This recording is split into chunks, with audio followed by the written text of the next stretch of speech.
Centre से ली है। जुलाई में ली थी ऑनलाइन। मैंने तब किसी को नहीं बताया था क्योंकि मेरी फैमिली में ऐसी चीज़ों में भरोसा नहीं करता कोई भी। मैं नामदान सेंटर पे गई तो नहीं थी, लेकिन रोज़ उनके कॉल आते थे कि आप एक बार आओ, आप एक बार आओ। वीडियो कॉल भी करते थे और कि आपको देखना है, ऐसा वैसा, मतलब वो अजीब तरीके से बात करते थे। और कई बार मना करने के बाद भी वो आज तक कॉल करते हैं कि आप एक बार आओ, आपका फॉर्म वगैरह लेके जाओ। मैंने मना कर दिया, मैं कॉल रिसीव नहीं करती हूँ उनके। जहाँ तक संभव हो मैं हर नियम की पालना करती हूँ जो गुरुजी ने बता रखे हैं, बट कभी कभार फैमिली की वजह से मजबूरन आन उपासना करनी पड़ जाती है। मैंने फैमिली में बताया था कि मैं ऐसी आन उपासनाएं नहीं करूँगी, लेकिन वो गुरुजी के बारे में ही उल्टा सीधा बोलने लग गए, गालियाँ देने लग गए उन्हें। तो मैंने छोड़ दिया, मैंने कहा चलो ठीक है, मैं आपकी बात मान लूँगी। बट मैंने वो मन से नहीं बोला था, मेरे मन में ऐसा कुछ नहीं था। मेरे घर में एक फ़ोटो लाई थी मैं गुरुजी की, लेकिन वो फ़ोटो मेरी सासू माँ ने वो फ़ोटो छुपा दी कहीं पे। अब मेरी कंडीशन ऐसी है कि मैं ना तो फ़ोटो रख सकती हूँ घर में, ना ज्योति जला पाती हूँ। ज्योति मैंने जलाई भी नहीं थी बिल्कुल भी नामदान लेने के बाद। मेरे पास कोई चरणामृत भी नहीं है, और ना वो गले वाला कुछ देते हैं ना गुरुजी, वो कुछ भी नहीं है। मुझे प्रथम मंत्र मिला है, उसका जाप करती हूँ, और 3 आरती है ना तीनों टाइम की, वो भी टाइम पे करती हूँ मैं। और गुरुजी के काफ़ी सत्संग सुने हैं मैंने, उनमें ये भी बताया कि मृत्युभोज वगैरह ऐसा नहीं खाना चाहिए हमें। लेकिन मेरे घर में ही मेरे परदादी सास की डेथ हो गई थी, तो जस्ट अभी हुई है, 10-15 दिन हो गए। तो उनके पीछे मृत्युभोज रखा था मेरी फैमिली ने, वो भोजन भी मैंने खा लिया। तो घर में रहती हूँ तो खाना पड़ता है। और मेरे पापा मेरे लिए कुछ पैसे वगैरह लाए थे, वो मृत्युभोज रखा था ना 12 दिन के बाद, उस दिन वो भी मैंने ले लिए। 51,000 रुपये दिए थे मेरे पापा ने, और मेरे हस्बैंड को एक सोने की रिंग भी दी थी, वो भी हमने ले ली। पर मुझे ऐसी चीज़ों के बारे में पता नहीं था। आपके वीडियो वगैरह सुनती थी तो उसमें ये सब था कि पैसे वगैरह नहीं लेना चाहिए, मुझे पता नहीं था पहले, सो मैंने ले लिए। तो अब ना मेरे नियम वगैरह खंड हो गए, ये भी नहीं पता मुझे। मैं भक्ति तो करती हूँ। आप ना शंका समाधान कीजिए भगत सिंह। बंदी छोड़ सतगुरु रामपाल जी महाराज जी की जय हो। सच्चाई बहन जी, बहन हर औरत मीरा नहीं बन सकती है, लेकिन कोशिश करे तो मीरा के जैसे भाव अपने सतगुरु के प्रति रख सकती है। और भाव यदि सतगुरु के प्रति रहेंगे तो फिर सतगुरु अंतर्यामी है, उन्हें सब पता है कि उसके जीवन में क्या क्या परेशानियां हैं, उसके जीवन में कैसी कैसी विपरीत समस्याएं हैं, क्या मजबूरियां हैं। फिर सतगुरु मजबूरियां को अनदेखा कर देता बहन। परमात्मा उन चीजों की तरफ ध्यान नहीं देता है। जिसने अपने हृदय में अपने सतगुरु को, अपने परमात्मा को बैठा लिया, और फिर चाहे ऊपरी दिखावे के लिए या ऊपरी मन से अगर किसी पारिवारिक दबाव में आके यदि वो बहन या भाई अनुपासना भी करता है, तो बहन परमात्मा उन चीजों को नजरअंदाज कर देता है, बशर्ते उसके हृदय में सतगुरु ही बसा होना चाहिए। फिर ये चीजें कोई वैल्यू नहीं रखती है। जिस प्रकार गुरुदेव ने कहा कि भाई नाम दीक्षा लेने के बाद आप किसी भी मंदिर में जाओ, चाहे किसी भी मस्जिद में जाओ, लेकिन आपने उन जगहों पे भक्ति भाव से नहीं जाना, ये मन में धारणा करके नहीं जाना कि इस मंदिर में या इस मस्जिद में फला फला देवता से मुझे कोई भक्ति लाभ होगा। ये भाव लेके हमने वहां नहीं जाना है। बाकी चाहे आप वहां पे रात दिन रहिए, आप वहीं पे सोइए, कोई दिक्कत नहीं, कोई दोष नहीं, क्योंकि मंदिर और मकान दोनों भगत की दृष्टि में ईंट और पत्थर के बने हुए एक ढांचे हैं, उनमें ना कोई भगवान है। तो बहन ये मजबूरियां जो हैं आपके साथ में, ये वर्तमान में काफी बहनों के साथ में हैं। कोई अपने प्रारब्ध के संस्कारवश संघर्ष कर लेती है, तो कोई संघर्ष नहीं कर पाती है। लेकिन सतगुरु अंतर्यामी है, सतगुरु अंदर के भाव देखता है। और परमेश्वर कहते हैं कि भाव तगड़े तो कुछ नहीं बिगड़े। यदि अपने सतगुरु के प्रति भाई या बहन के भाव तगड़े हैं, जिसने ज्ञान सुनकर, ज्ञान को समझकर अपने दिल की गहराइयों में अपने सतगुरु को बैठा लिया, परमात्मा को बैठा लिया, और उस दिल की गहराई में ब्रह्मा विष्णु महेश 33 करोड़ देवी देवता, दुर्गा या काल के लिए लेस मात्र भी जगह नहीं है, तो बहन फिर परमात्मा कहते हैं कि भाव तगड़े तो कुछ नहीं बिगड़े। फिर चाहे कोई कुछ भी करे, कैसा ही दबाव दे, चाहे मंदिर में जाके बैठा दे, चाहे देव देवताओं के आगे आपको धोख लगवा दे, जब आपके दिल में आपका सतगुरु बैठा है तो ये चीजें कोई बाधक नहीं है, किसी प्रकार की कोई बाधक नहीं है। तो परमेश्वर कहते हैं भाव तगड़े तो कुछ नहीं बिगड़े, और यदि भाव बिगड़े तो फिर रगड़े ही रगड़े। अगर भाव बिगड़ गए जिस दिन, उस दिन फिर सब हावी हो जाएंगे आपके ऊपर। फिर परमात्मा कहते हैं दोस्त भी दुश्मन बन जाएगा। तो बहन, परमात्मा अंतर्यामी है, उनको सारी स्थिति का पता है कि कौन तो जानबूझ के ये सब नाटक कर रहा है और कौन अनजाने में या फिर किसी मजबूरी में या फिर किसी दबाव में आकर इस तरह की जो है ये हरकतें कर रहा है। दूसरी बात परमात्मा ने एक और बताई है बहन, कि यहां परमात्मा ने 3 प्रकार की स्थितियां बताई। पहली स्थिति तो ये कि यदि ज्ञान समझ में आ गया तो वो भगत हर स्थिति का सामना करेगा, चाहे उसका घर छूटे, चाहे उसका पति छूटे, चाहे उसकी पत्नी छूटे, चाहे उसको माँ बाप घर से निकालें। जिसको ज्ञान समझ में आ गया वो अड़ जाएगा मंसूर की तरह, मीरा की तरह, और फिर भगवान उसके पीछे ही खड़ा होता है, दूर नहीं होता उससे परमात्मा उसके पीछे ही खड़ा होता है। और दूसरी स्थिति है अनजाने में, धोखे से। अगर हमसे कोई अनुपासना हो गई या हमारे साथ में धोखे से किसी ने ऐसी कोई मर्यादा खंडित करवा दी, तो परमात्मा कहते हैं उसका दोष भगत को नहीं लगता और ना ही उस स्थिति में उसकी मर्यादा खंडित होती है, क्योंकि वो उसने जानबूझ के नहीं किया, वो अनजाने में या धोखे से हुआ है।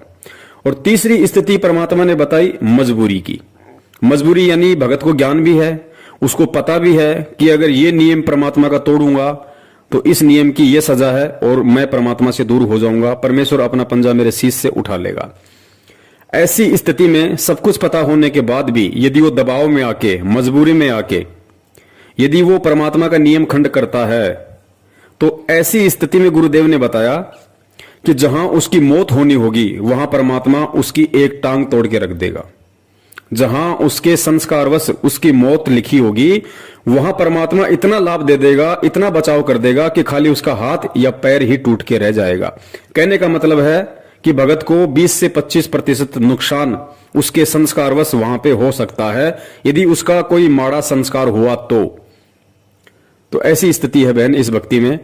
तो पुण्यात्मा, हमारे को अभी तक तत्व ज्ञान नहीं मिला था, और जिस कारण से हमने यही सोच लिया था भी ये दुख सुख तो आते ही रहेंगे और ऐसे ही डमडमा चलेगा। नहीं, परमात्मा के चरणों में आने के बाद आपके ऊपर कोई आपत्ति नहीं आवेगी, आपके घर में हानि नहीं होगी। आपत्ति आवेगी तो को पहाड़ टूटना हो, सूली की सजा कांटे में टल जाएगी, जान जानी हो टांग टूट कर बच जाएगी। तो इस तरह की आपकी वो भी हमारी कुछ कमियां रह जाती हैं, जिस कारण से हम थोड़ा बहुत कष्ट इसलिए भी उठाना पड़ जाता है क्योंकि हम थोड़े हैं। एक घर में एक भाई ने या बहन ने, बेटी ने, बेटे ने नाम ले लिया, बाकी पूरा परिवार विरोधी है उसका, तो उसके नियमों को चलने नहीं देता। इस कारण से वो कोई ना कोई लोक लाज में, दबाव में छोटी मोटी मर्यादा भंग हो जाती है, जिस कारण से आने वाले संस्कार, बुरे संस्कार का समय सद गया, वो आना हुआ उधर से नाम टूट गया तो काल का दाव लग जाता है। तो फिर भी इतना बचाव कर जाते हैं परमात्मा। थोड़ी बहुत मजबूरी या अज्ञानता में अनजानपने की तो माफ़ी है, और मजबूरी में जैसे मजबूरी माँ के तोड़ लिया तो जान जानी होगी तो टांग जरूर टूटेगी, और मर्यादा पूरी होगी तो एक आपका छींट भी ना लगने दे भगवान, अगर आप नियम नहीं तोड़ोगे, सत्कर मान लेना। तो आपको परमात्मा के प्रत्येक नियम का पालन करते हुए सत्य भक्ति करनी चाहिए, और करते रहो, आपका बेड़ा पार हो जाएगा। बोलो सतगुरुदेव। दूसरी बात, ठीक है आप संघर्ष नहीं कर पा रही हैं, लेकिन आपने अपने दिल में अपने सतगुरु को बैठा रखा है, बहुत अच्छी बात है।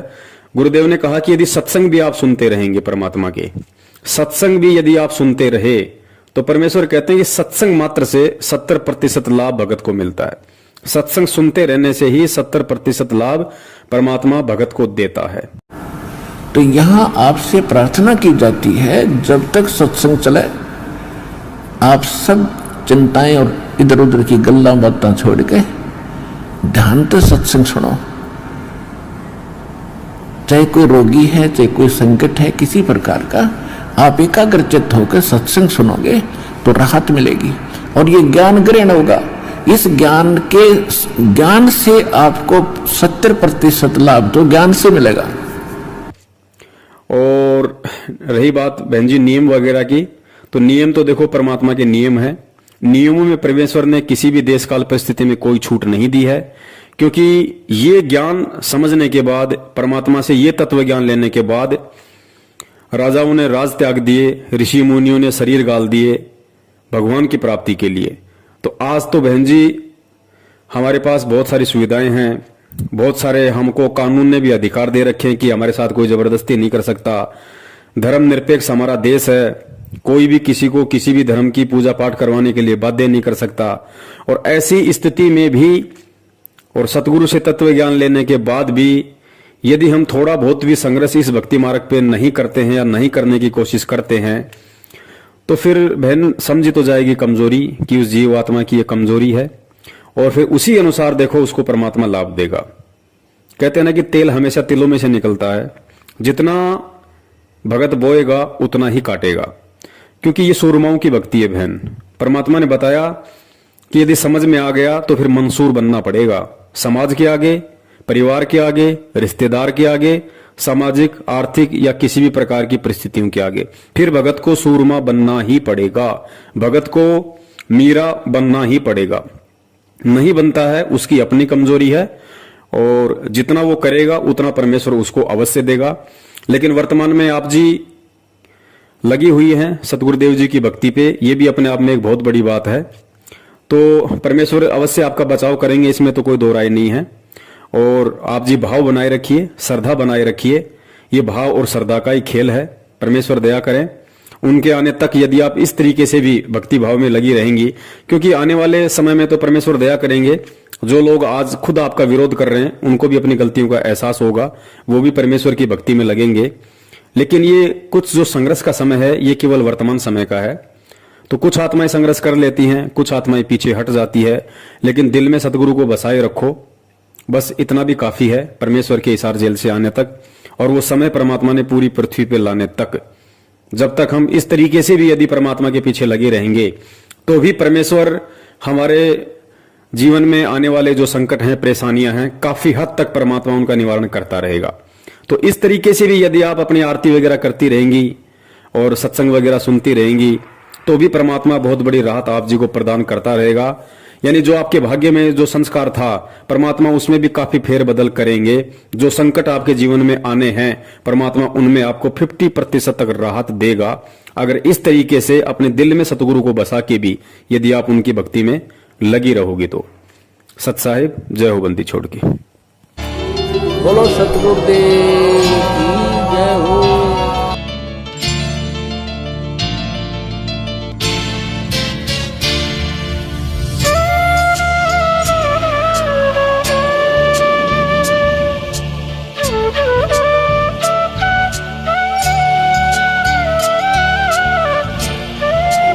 बोलो सतगुरुदेव